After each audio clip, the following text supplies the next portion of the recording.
Olá pessoal, sejam todos bem-vindos. Eu sou Ernesto Breze e esse é o Agecast, o podcast da Abralimp, a Associação Brasileira do Mercado de Limpeza Profissional.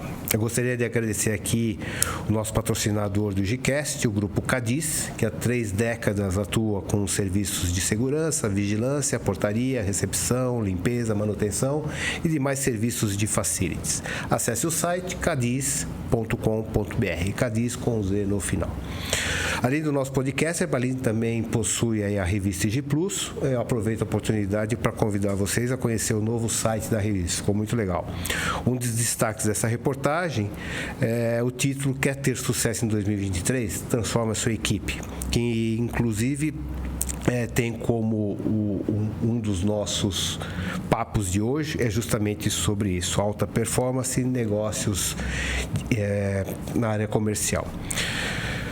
Esse assunto eu trouxe um convidado super especial, Cláudio Zanutin. Ele é autor de vários livros, comunicador, palestrante, treinador internacional e professor.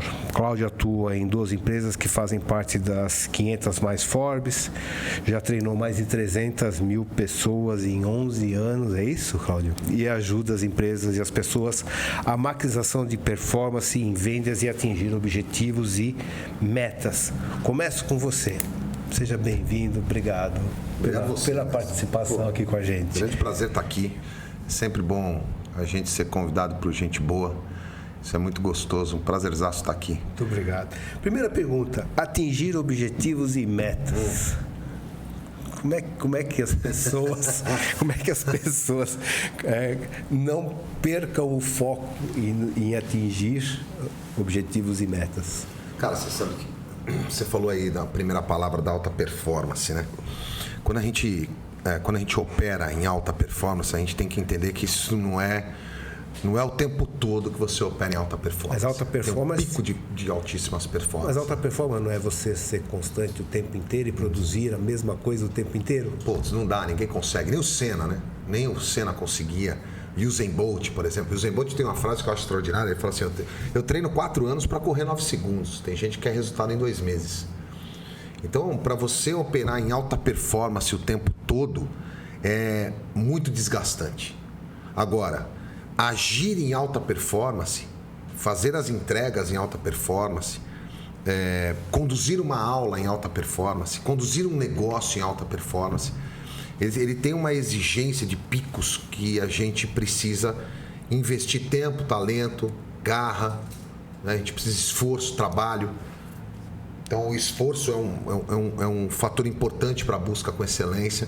Então, não tem como você não se esforçar bastante para conseguir resultados excelentes. Com pouco esforço, pouco resultado. Mais esforço, mais resultado. Como é que você atinge objetivos e metas desafiadoras? Com disciplina. Não tem 7 passos, 5 formas, 4 maneiras, né?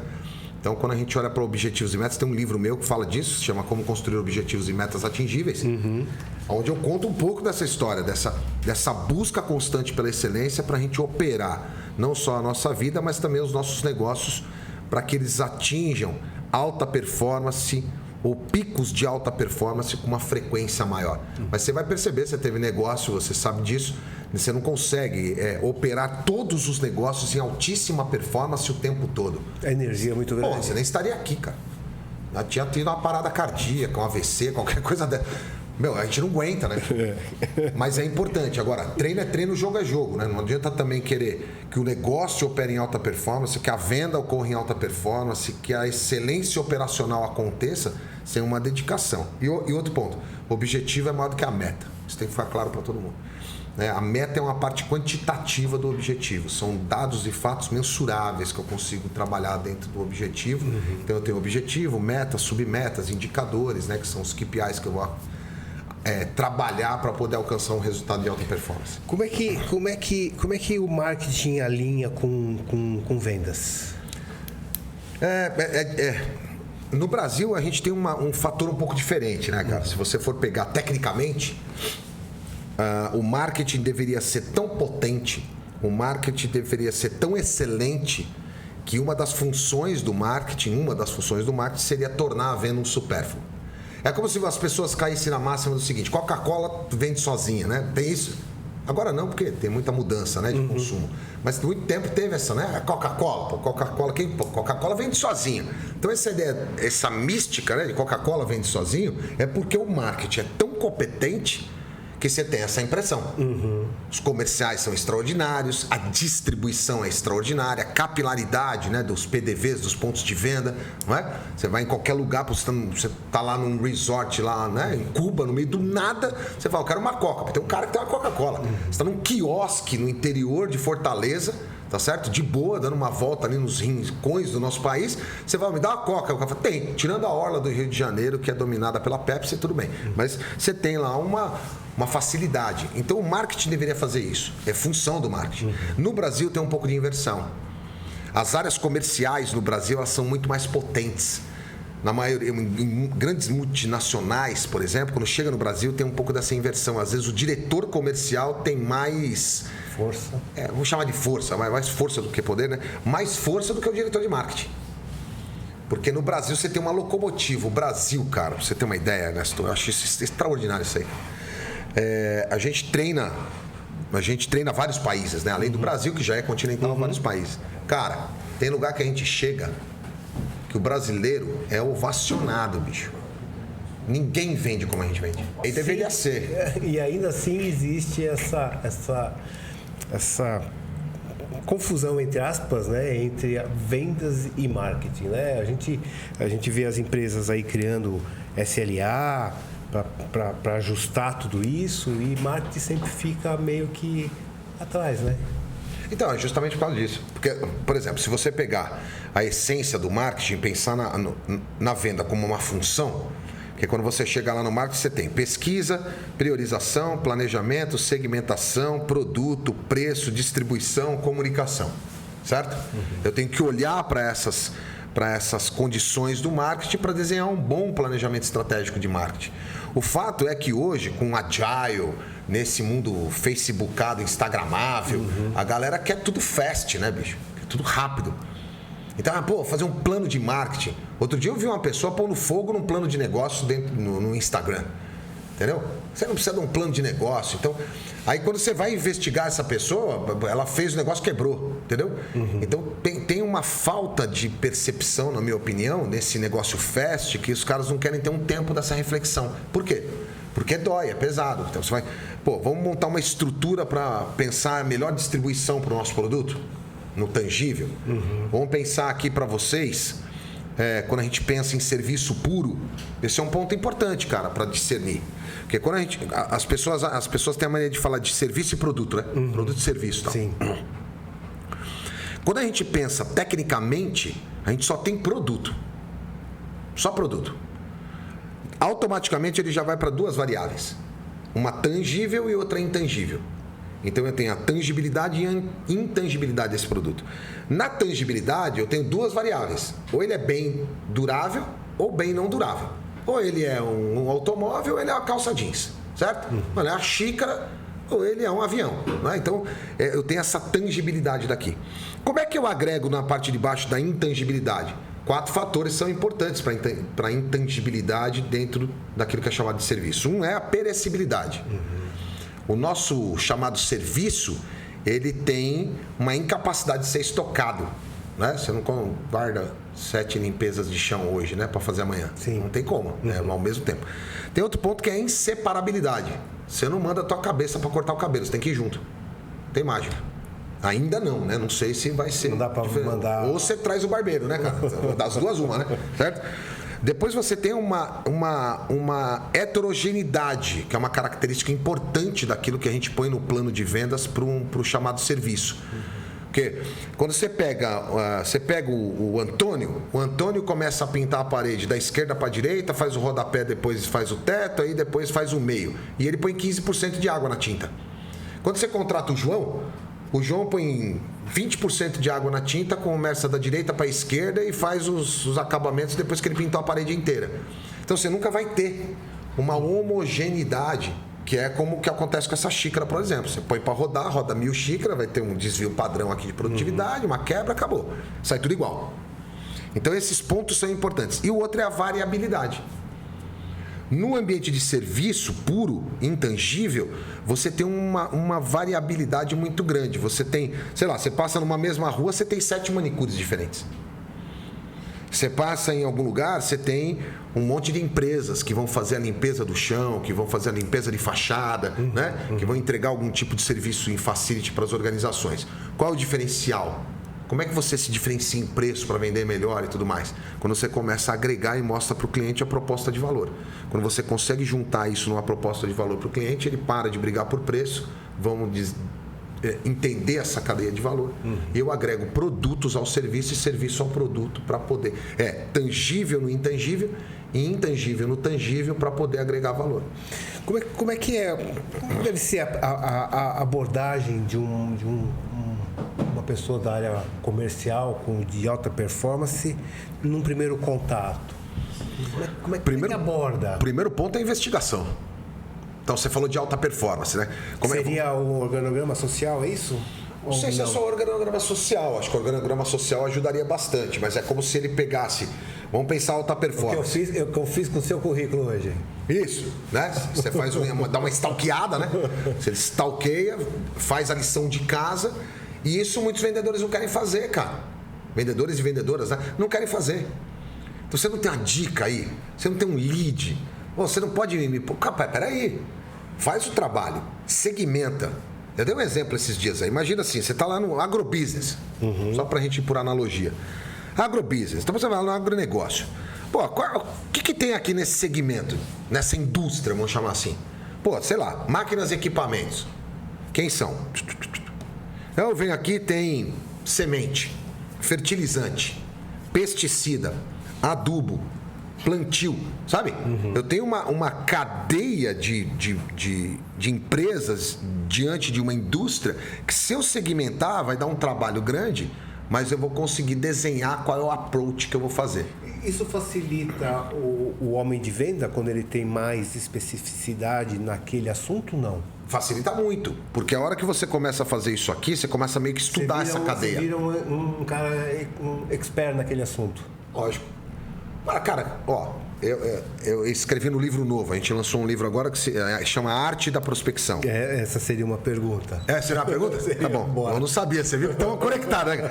Então, tem a arte da prospecção. Você tem lá a arte da prospecção, a gente vai lançar o outro agora, que é a arte da negociação, e depois a arte da venda. É uma tríade aí. Na arte da prospecção, eu falo um pouco disso aí. Né? De como você pode agir mais certeiro na sua prospecção, não esperando uma dica forte, entendeu? Um lead frio. Você entra numa técnica para poder prospectar mais e melhor, e aí o homem de vendas, a mulher de vendas que vai se preparando para isso, ela vai ficando mais conectada ao que eu chamo de problema do cliente. Eu não gosto da ideia de que o cliente tem dor. Cara, quem tem dor é paciente, velho. Ai, meu Deus. Você acha que o reconhecimento aí de um bom trabalho do time, com bonificação, com criar um sistema de reconhecimento, isso acelera a alta performance? Putz, isso é discutível pra caramba. Eu acho que tem um lance. Nós somos... a gente não pode esquecer nunca de onde a gente veio, né? Eu comecei no McDonald's, cara. Naquela época a gente podia trabalhar com 13, 15 anos, né? Não era nenhum crime, né? Você podia trabalhar. Eu vendi sapato, bicho, no Romão Magazine. Não tem, na minha opinião, não tem nenhuma profissão na área de vendas que você se ajoelha para o cliente comprar. Só vendedor de sapato, certo? Você conhece alguma outra que você se ajoelha para o cliente comprar? Não tem, velho. Não, e a turma aqui também está pensando, ó. Beleza? Só na profissão. Não é se humilhar, cuidado. Se humilhar é diferente, sim, né? Ser humilhado é diferente de se ajoelhar para você atender bem o teu cliente, certo? Mas, cara, eu vendi um negócio, eu não sei se você vai lembrar, muita gente está ouvindo aí vai lembrar, mas eu fui um bom vendedor de Kizarina e perfil. Eu tinha clientes que compravam às vezes 4, 5 pares. Ia lá, eu tinha uma meia para cada uma calçadeira exclusiva. Enfim, tinha todo o negócio ali. Então, aquelas pessoas que vão sendo criadas no ambiente de vendas, eu não quero que você me dê vamos pegar naquela época, né? Não adianta você me dar um rádio relógio de presente, cara. porque eu bati meta. Eu não quero isso aí. Né? Videocassete, né? Eu lembro uma vez que eu ganhei um videocassete 4 cabeças. Pô, eu vendi pro primeiro vendedor que eu encontrei dentro da loja. Eu ganhei uma iogurteira. Não, fala sério, bicho. Me dá minha parte em dinheiro, pô. Então esse lance, eu acho que mudou muito, óbvio. Mudou muito o cenário, né? Mas eu acho que tem 3 pontos que são importantes pra gente manter uma equipe entusiasmada. Porque a motivação é algo intrínseco do ser humano, né? Uma é o reconhecimento, cara. As pessoas estão perdendo, eu acho que a capacidade de reconhecer de forma legítima o trabalho das outras pessoas. Desmerecendo e achando que fosse fácil. Como se fosse fácil vender uma calça jeans, como se fosse fácil vender um avião, como se fosse fácil. Tem que respeitar. Né? Você imagina que eu estou na escola há 46 anos. Desde 2007 como docente e discente. Eu estudo até hoje. Então eu não aceito dizer que o cara não deu pra nada e foi ser vendedor, entendeu? Isso é uma mística, uma mentira, uma falácia. Tem que estudar pra caraca pra ser vendedor. Mestrado, doutorado, especialização no MIT, em Harvard. Você tem que estudar, bicho. Tem essa. Tem que estudar, né? Então, quando você tem um reconhecimento pelo trabalho, é extraordinário. Outra coisa que aumenta o senso de entusiasmo, que é o senso de pertencimento. Ok. Quando eu faço você fazer parte do projeto, a gente constrói a meta juntos, a gente olha para o mercado juntos, nós somos um time que melhora em performance o tempo todo. E aí, cara, outro fator primordial, que é a remuneração. Você quer ver o teu time descontente? Paga vendedor mal. Cara, pra você ter uma ideia, em uma das nossas empresas, que é a IC Eduque, eu corro o risco de dizer, não vou afirmar que eu não fiz uma pesquisa, mas corro o risco de dizer pela experiência de vivência nas empresas de educação, que nós somos hoje a empresa que maior paga em termos de comissão um vendedor. A gente paga 10% de comissão no topo do DRE. Só tira o grande sócio que é o governo. Então, pra você ter uma ideia, a gente não chama o vendedor de vendedor, vendedora lá, a gente chama de associado. Porque ele é um associado. Se você pegar o DRE por produto, que a gente faz lá a margem de contribuição, né? Por produto, quando você pega por produto vendido, em todas as ocasiões, Ernesto, todas, sem exceção, o vendedor ganha mais que os sócios. Na singularidade, entendeu? Sim. Na singularidade. Quando você pega o montante, muda um pouco. Claro, Pô, senão eu paro de ter empresa, eu vou ser vendedor, né, velho? Não que eu não venda, que eu vendo pra caramba, né? Eu tô aqui vendendo pra você, você tá vendendo pra mim, os caras ali estão vendendo o serviço deles. Se o serviço for zoado aqui, não funciona a câmera, não funciona nada, eu saio daqui e falo, meu, você não acredita, fui gravar um podcast com os caras aí, meu, nem chama. Tranqueiraça. Mas a hora que você sai daqui, eu saio daqui e falo, meu, fui gravar um podcast com os caras, cheguei lá, tinha água, café, pô, todo mundo num astral legal, não sei o que. Pô, onde é, meu? Vendeu, cara. Pô, fala com o fulano, fala com o Beltrano, vendeu, porque a venda é relacionamento. Né? Então, eu acho que a remuneração, cara, é um fator de respeito. E eu vou dizer uma máxima aqui que eu acredito pra mim. Vendedor que é vendedor mesmo, vendedor bom. É isso que eu ia te perguntar, qual é o perfil? O cara quer saber qual é o remunerado dele variável, bicho. Quer saber qual é o fixo. Porque não tem limite. Não quero que você me dê 2 contos fixo. Me dá 10% de comissão, velho. É isso que eu quero. Deixa o resto comigo. Vou pra cima, não é alta performance? Vou segmentar, vou planejar, vou pesquisar, vou fazer. As empresas conseguem perceber a importância desse planejamento, dessa estruturação e colocar esse time junto para definição de metas e objetivos? Consegue, inclusive a gente faz isso aí. A gente faz isso que você tem o desdobramento das metas. Né? Então esse trabalho dá para ser feito com o time, sim. Agora, não esquecendo o seguinte, eu falo isso no livro. Quando a gente fala de, acho que em todas as equipes, né? Não só comerciais, mas a meta ela tem que ser 60% down top e 40% top down.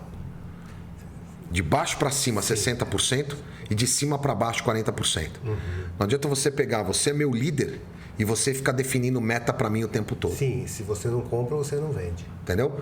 Agora, quando a gente faz isso em conjunto, eu falo, ó, chefe, aqui nesse mercado, porque você é gerente, bicho, você é diretor, você está com outra preocupação. Por mais que você vá a campo comigo, por mais que a gente faça a rota junto, por mais que a gente visite os grandes clientes, key account e tal, quem está lá todo dia sou eu, não é você. Então, enquanto os grandes líderes não entenderem isso e não respeitar o cara dentro do organograma, a gente vai continuar vendo coisas nas empresas que o diretor vira gerente, o gerente vira coordenador, o coordenador vira supervisor, o supervisor vira vendedor, entendeu? Você tem um downsize na cadeia de comando porque o cara não confia no time. Por que ele não confia no time? Porque ele não dá autoridade, não dá autonomia, não dá responsabilidade, não dá alinhamento para o time. Metas. Fica difícil. Agora, a hora que eu te entrego, eu falo, chefe, eu fiz esse plano aqui. Olhando para o nosso mercado, olhando para o que a gente fez. Nesse setor, eu acho que o dimensionamento é esse. Tecnicamente, né? Porque tem uns vendedores que são blá, blá, blá pra caraca, né? Aí você precisa chegar pro cara e falar, bacana, pra cima de Moá? Não dá, né, irmão? Vamos combinar que essa meta aí, minha avó sem as duas pernas tinha batido. Vamos fazer o seguinte, vamos mudar aqui o negócio. Aí você precisa ajustar o dial com o cara. Mas os caras de alta performance, porque a gente tá falando de alta performance, não medíocre, né? Sim. A gente tá falando cara de alta performance, que realmente tem na essência dele a prestação do serviço com excelência para o seu cliente, esse cara nem quer que você dê a meta para ele. O cara fala, chefe, nós vamos fazer isso aqui, isso aqui, isso aqui. O ano passado, na sazonalidade, aconteceu isso, isso, isso. Eu fiz uma variável aqui, years to date, estou te entregando o que vai ser. Aqui dá para subir mais 15%, aqui a gente faz mais 22%. Esse cliente tal aqui vai abrir mais 4 negócios esse ano, a gente consegue subir a potência. Isso é alta performance. É o cara que faz a análise do ambiente e ele consegue tabular aquele ambiente e te entregar uma meta desafiadora atingível. Porque o cara sério, ele não te entrega uma meta somebody love, entendeu o que eu costumo dizer? Sim. Não, vamos fazer, chefe, é nóis. Vamos pra cima. Tá. Pô, cara, o cara de alta performance não, velho. O cara de alta performance vai te entregar o negócio que ele vai fazer. Você acha que esse comercial de alta performance... Ele tem estratégias diferentes para vendas grandes e vendas pequenas? Vendas grandes, quando a gente fala em volume grande, e vendas pequenas, valor baixo. Sim, tem que ter, necessariamente. É o que a gente chama de vendas complexas e não complexas, né? Quando você entra numa estrutura de venda complexa, que demanda uma estrutura de processo de compra, por exemplo, onde você tem um decisor, onde você tem um influenciador, onde você tem um usuário, onde você tem um comprador, e às vezes esse papel ele é duplo em um indivíduo só, tal, né? Às vezes, dependendo do tamanho da empresa, você tem o comprador e o decisor, né? Mas você vai numa empresa... Você gasta toda a sua energia com o comprador, né? E quem tem que... Errou o alvo, sabe assim? Ou às vezes você tem um feeling dentro desse processo, tem o processo de venda, mas quem é o cara mesmo que define esse negócio é o engenheiro-chefe da área de manutenção. Entendeu? Às vezes é o técnico de segurança, vamos pegar na tua área, hein? Né? O engenheiro de segurança. Sabe? Isso não está nem no RH, você está prospectando no RH, você está tirando no RH, mas quem define isso é o cara que ainda é o engenheiro de segurança. Sem dúvida. Que vai mandar a demanda. Você vai cair em compras. E o compras vai apertar, certo? Padrão do cara, né? Então, sei lá, vamos supor que você está vendendo lá material não sei como é que chama tecnicamente, mas é o material que faz todo o suporte dentro dos banheiros numa fábrica. Né? Aquele que vai dentro do mictório, como é que chama? Descartáveis. Descartável, né? Papel, sabonete e tal. Você tem esses insumos para entregar lá. Vai cair na mão do compras? Vai. O que o comprador vai fazer? Ele é pago para isso. Ele é pago para isso. O drive dele parece que o cara toma banho falando assim: vou pedir desconto, vou pedir desconto, vou pedir desconto, vou aumentar o prazo, vou pedir desconto, vou aumentar o prazo. A impressão que eu tenho é que o comprador só tem esses dois tipos de argumento. Sim. Então, quando você identifica esses papéis, Ernesto, você começa a ir no canal certo, esse cara está conectado numa venda complexa. Essa venda vai exigir. Pode indicar um livro aqui ou não? Pode, claro. Tem um livro sensacional para ler. 2, na realidade, de um cara chamado Neil Heckman.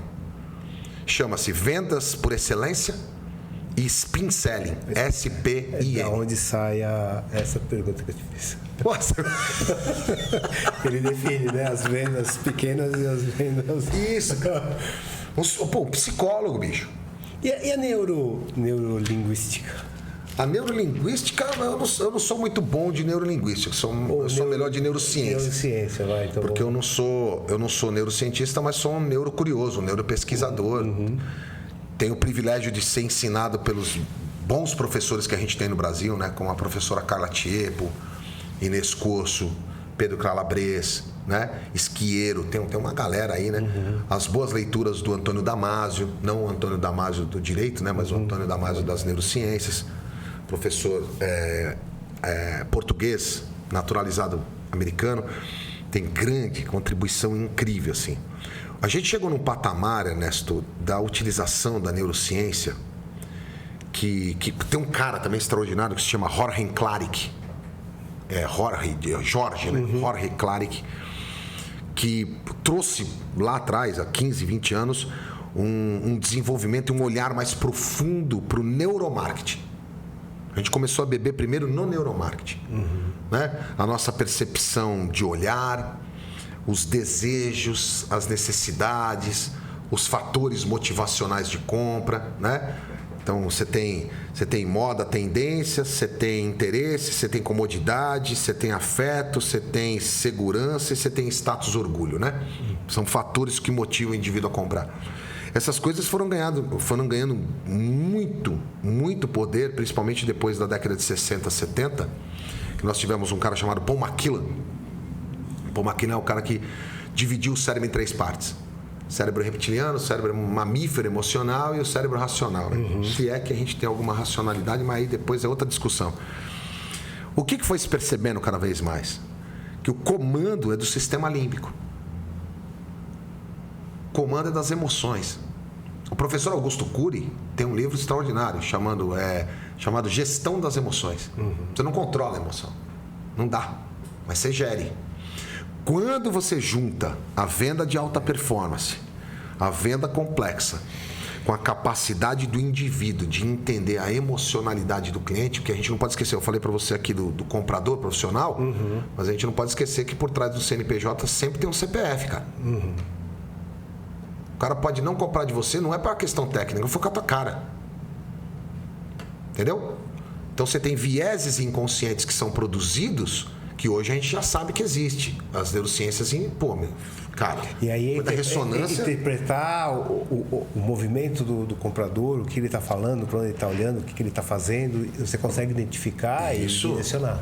Isso. Um cara chamado Paul Ekman fez um trabalho extraordinário. O Paul Ekman escreveu um livro só voltado para microexpressões faciais e detecção. Você não vai virar um especialista disso, porque o Paul Ekman ficou 2 anos estudando negócio. O cara é psicólogo, o cara é psiquiatra, sei lá, né? Então é outra vibe. Mas a gente consegue hoje perceber, por algumas técnicas e outras ultrapassadas, como tinham na PNL, por exemplo, né? A programação neurolinguística, vamos por rapport, tua posição de mão, como é que você mexe na caneta, maneira como você balança a cabeça. Essas coisas, elas vão fazendo uma certa conexão, inevitável. Tem aquele lance do santo não bateu, o pessoal não fala isso? Sim. Pô, velho, não tem choque de santo, né? Vamos combinar. Você consegue imaginar um São Pedro com São Benedito? Não tem choque de santo, né? Não. Esse santo não bateu, o que é? É um viés inconsciente, de preconceito inconsciente, que numa velocidade de 1/20 de segundos, cara, a hora que eu entrei por aquela porta ali pro podcast, você fez uma leitura. É, a primeira impressão é que fica. Puta, fatal, você fez uma leitura. Você pode ter até pensado assim, falar, pô, eu tô de terno, camisa, não falaram pra esse maluco que não podia vir de tênis, ninguém avisou nada, sabe? Aí você olha assim, e a hora que eu entrei, eu olho assim, mas aquele preconceito inconsciente, se você não tomar cuidado, não souber lidar com ele, ele te promove para outros movimentos no cérebro que vai chegar ao ponto de um negócio chamado de sequestro da amígdala. Você perde o domínio daquelas coisas que você precisa fazer e precisa trabalhar. Então, se o cara, o que você trouxe aqui é profundo pra caramba, porque se você pega o indivíduo, ele entende o que é operar em alta performance. Ele sabe que venda complexa é diferente de uma calça jeans. Não que seja fácil vender uma calça jeans. Sim, não é esse grau que a gente quer. É outro tipo de venda. Exatamente. Tá certo? Não é que seja fácil vender um tênis a hora que você... Não é também. Mas é diferente, eu estou diante do tomador de decisão. É você que vai sacar teu cartão de crédito para pagar. É outra vibe, é outro tipo de venda, outro tipo de approach. O impulso entra, né? O que faz uma mulher sair para ir para um shopping center, vai tomar uma casquinha do McDonald's com a amiga? Isso vai com 10 sacolas. Pô, volta com uma bolsa da Vitor Hugo de R$8.000 dividida em 4 vezes no cartão. Se tiver com a amiga ainda, a amiga que é amiga pra caramba, você merece, amiga, tem que comprar mesmo. Você trabalha igual uma louca, vai deixar assim, mas teu marido faz o seu salário? Não faz, amiga, compra. Eu vou comprar uma pra mim também. Pô, quando chega em casa, cadê a casquinha? Ninguém tomou. Então, essa venda, cara, putz, bicho. Ué, eu não sei se pode falar um pouco da nossa conversa antes aqui, ó. Pode, não falamos nada no dia normal. Então, você falou lá, pô, eu tava em Cuba, aí, pô, visitei aqueles prédios, pá, tô lá, pô, tem um cara lendo, pô, o pessoal produzindo aquilo que você gosta, que você curte, faz parte do seu lifestyle, que é o charuto, você é apaixonado por isso, gosta disso, e você tá numa experiência extraordinária. Se aquela pessoa fala para você assim, não, o senhor pode pegar o charuto que o senhor quiser aí, tá bom? Mas aqui, quando a gente pega aqui já na ponta, o senhor já passa ali, custa $50, tá? Só para experimentar cada um. Você fala, tá bom, bicho.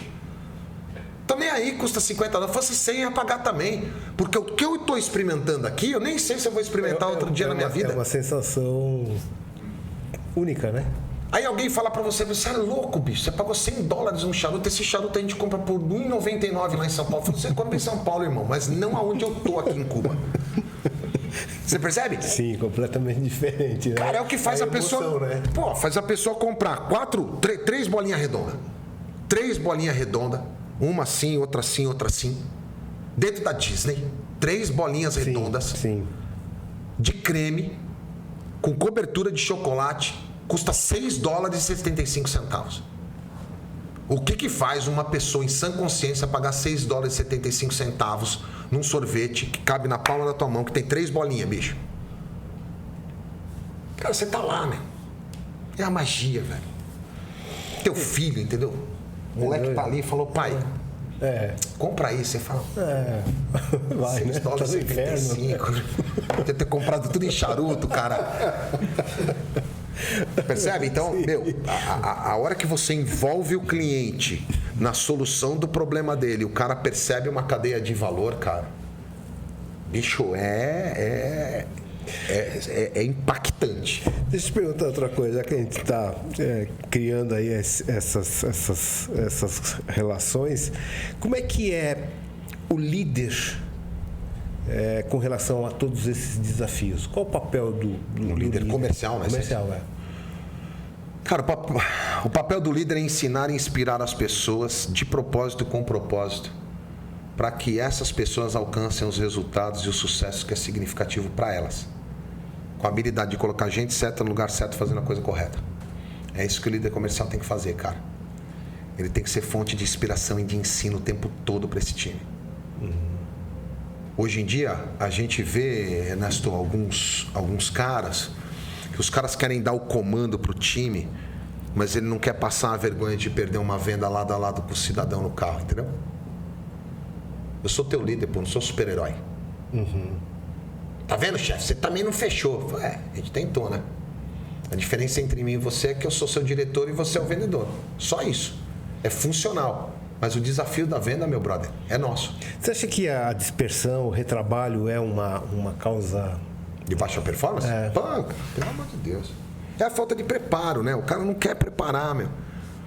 Costumo dizer, o cara gasta a vela boa com defunto ruim, sabe? Pô, bicho, cara, se prepara, meu. Se prepara, cara. Não vai... Quando a gente fala de venda complexa, o tiro é de sniper, não é de bazuca. Não é de metralhadora. Às vezes o cara pega uma bazuca para matar uma barata, entendeu? Não faz sentido. Quando o cara se prepara, Ernesto, ele faz a lição de casa dele. Eu tenho visto muito isso no Brasil, fora do Brasil, em equipes comerciais espalhadas pelo mundo todo. O cara não quer preparo, bicho. O cara não quer se preparar mais. Trabalhar dá trabalho, bicho. Trabalhar dá um trabalho danado, cara. Só que os caras não querem fazer. O cara quer Você não tem uma lista? Você não tem uma lista aí para me dar, hein? Como assim lista? Nessa lista vai vir gente que já morreu. Mais comum do que qualquer outra coisa. Cara, impressionante. Como assim lista, meu? Outro dia o cara me pediu uma lista, velho. É que eu tinha, né? Você sabe o que eu levei pro cara, né? Peguei uma lista, páginas amarelas, falei, ó, tem essa aqui aí, se você quiser usar. Mas o que é isso? Você não pediu uma lista? Tá aqui, ó. Essa foi a que a gente mais recebeu. Imagina o cara levando aquilo tudo pra entregar, né? O trabalho que dá, que absurdo um negócio desse. E a gente fazia, lembra? Você olhava ali na lista, você via algumas coisas, tinha match, o vendedor se preparava. Hoje, com o advento de mais tecnologia, eu acho extraordinária a tecnologia, né? Você pega o poder hoje, cada vez mais, das inteligências artificiais que vão operar. Agora, a gente já acompanhava o GPT, né? Que apareceu agora em tudo quanto é lugar aí, quando eu fiz a minha especialização no MIT em transformação digital, a gente já via essas ferramentas todas lá, como blockchain, 5G, né? O próprio Artificial Intelligence, né? Cybersecurity, um monte de coisa que você vai olhando e que você percebe que aquilo ali é inevitável. Esse movimento desse aparelho aqui, essa máquina é extraordinária, cara. Extraordinária, mas como toda máquina precisa saber usar. Eu falo para as pessoas, vocês esqueceram que essa máquina, ela existe. A coexistência essencial dela é fazer um negócio extraordinário. Fazer e receber ligações. Você não tem noção. Esse negócio você fala, o outro cara atende do outro lado. Os caras estão com medo. Estão batendo na insanidade, Ernesto. O cara manda um WhatsApp pra você perguntar se você pode falar, se você pode atender, ele te liga. Pô, vai ser louco debaixo da porta, bicho. Cara, liga pro cara, se ele não puder atender, ele não atende. Porque se você escreveu ele não pode atender, o que ele vai responder? Não, né? Não. Cara, mas ele pegou o telefone, tem que responder, né? Não sei se você percebeu aqui, mas enquanto estávamos conversando, vieram 2 ligações, você viu? Eu vi. Bom, eu não atendi, não posso atender. Adianta o cara me mandar um WhatsApp, pode atender? Não pode. Então eu acho que as pessoas estão jogando também nas costas da tecnologia uma solução que ela não vai entregar. O WhatsApp tem que vender por mim, o Facebook tem que vender por mim. Isso funciona, cara, quando eu vou comprar uma geladeira, velho. Vou comprar no Magalu, a Lu vai falar comigo. Pô, tá top, beleza, tudo bem. Eu quero resolver minha vida nisso aqui. Quero entrar no Mercado Livre, comprar um negócio. Quero entrar no Shopee, trazer da China. Quero comprar esse equipamento aqui, eu trago lá da China, demora 90 dias, mas chega. Beleza, tá tudo top. Mas numa venda complexa, de alta performance, não dá. Não dá pra fazer isso. O cara quer saber se você está envolvido no negócio, se você está comprometido, se eu vou trazer a solução para você, se eu vou dimensionar a equipe correta, que tipo de pessoas eu vou colocar aqui para fazer a portaria, para fazer a limpeza, para fazer o atendimento ao meu cliente que chega na recepção. Eu quero saber. Eu não posso, ainda não.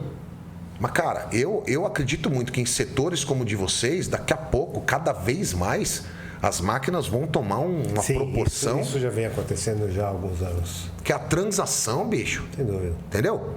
Põe o banheiro para limpar. Tem 3 máquinas para limpar banheiro. Isso é produtividade, isso tudo o mercado está bem consolidado, né? Os grandes players aí, os fabricantes de máquinas e equipamentos, produtos químicos, cada vez mais desenvolvendo para que aumente a produtividade cada vez mais, né? Porque a indústria faz isso há 20 anos, né?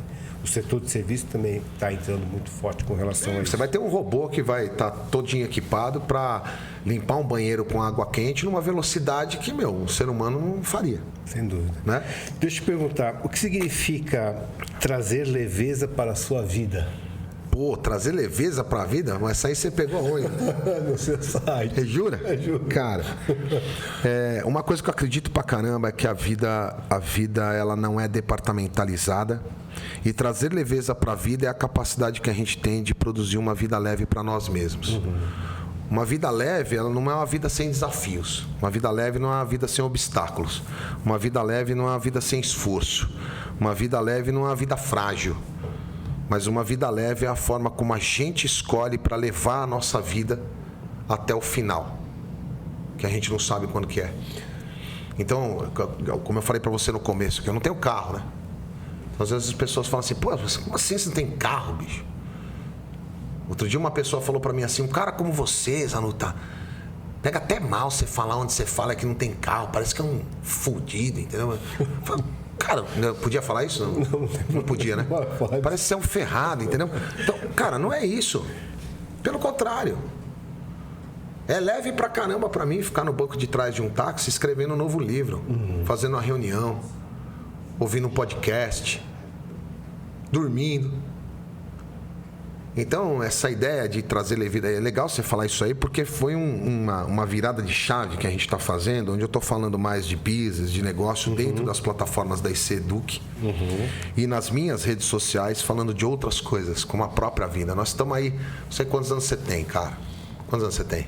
65. 65. Pô, sou novo perto de você, estou com 52. Bicho, a vida não pode ser pesada, cara. E o Benjamin Disraeli disse certa vez, foi ex-ministro da Inglaterra, que a vida é curta demais para ser pequena.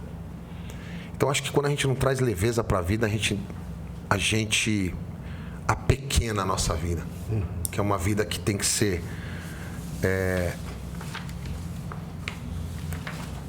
tem que ser possível, Ernesto. De quando gente como eu, como você e os caras aqui, quando a gente se encontra com alguém, o simples fato da gente se encontrar tem que ser muito bom para você e tem que ser muito bom para mim. Sabe assim? Porque a gente nunca se viu na vida, velho. Isso é verdade. A gente nunca se viu na vida, bicho. Eu acho muito louco isso. Então, aqui a gente se encontrou aqui agora. O pessoal já sinalizando ali, ó, vamos terminar. Vamos acabar. Então, Pô, mas a gente nunca se viu, cara. E aí a gente se conecta aqui. Qual o motivo, bicho? Entendeu? Tem que ser leve isso aqui, tem que ser gostoso. A gente trocar um telefone, depois bater um papo. Eu não fumo charuto, mas tomo cerveja. Entendeu?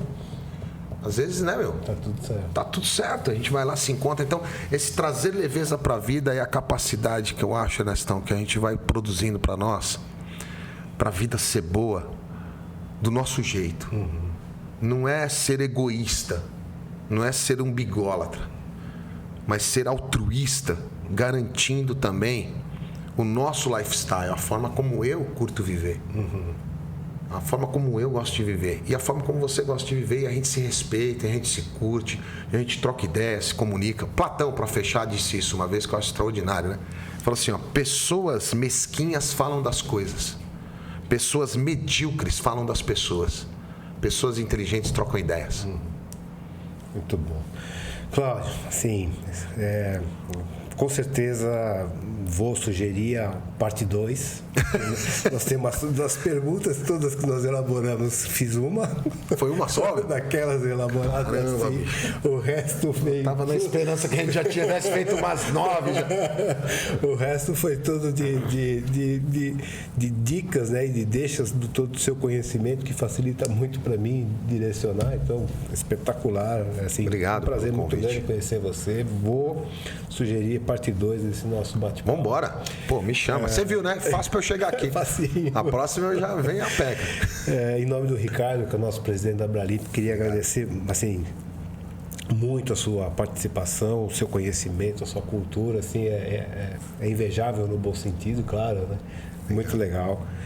E agradecer aí aos ouvintes, né, pela Sempre. participação, falar da Fundação Abralimp, que é uma área de cultura dentro da Abralimp, www.abralimp.org.br. As nossas plataformas digitais estão disponíveis aí para você assistir o nosso podcast de hoje. Cláudio, mais uma vez, muito obrigado. Obrigado a você. Valeu, foi muito bom. Tchau, pessoal. Até a próxima.